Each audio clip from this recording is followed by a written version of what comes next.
Joined by Captain Laura Einsetler, a commercial airline pilot who has flown 737-800s. Thank you so much, Captain, for joining us. Now, in order for this plane to have taken that nosedive from that video that we've all seen now, apparently there's a jack screw on the tail that had to be adjusted. Can you talk about that?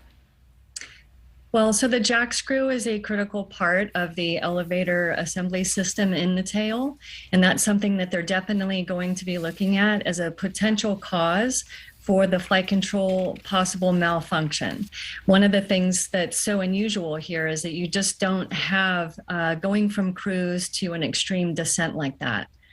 Will the flight recorder tell us who was responsible for adjusting that? Well, the flight recorder is something that's already on the aircraft, just like the voice recorder. So it collects all of the data and information from the aircraft itself and what kind of state it was in. So something that they're going to be really looking at is the extreme nature of the descent. I mean, nearly descending over 20,000 feet per minute is just something you just don't see and is highly unusual. Highly unusual, highly frightening, just to think about those passengers' final moments.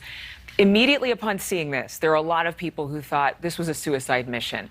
Do you have any thoughts about what could have happened, even though we're still waiting for official word?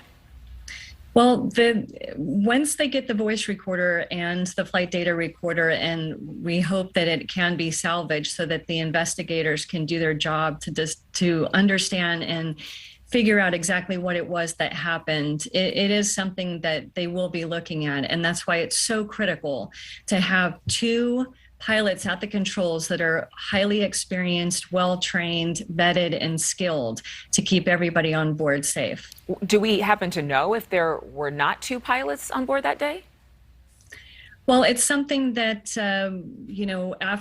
if one pilot transitions to the lavatory, let's say, normally we would have another crew member rotate up into the cockpit. So there's always two people inside. And that came about because of some of the regulations after 9/11.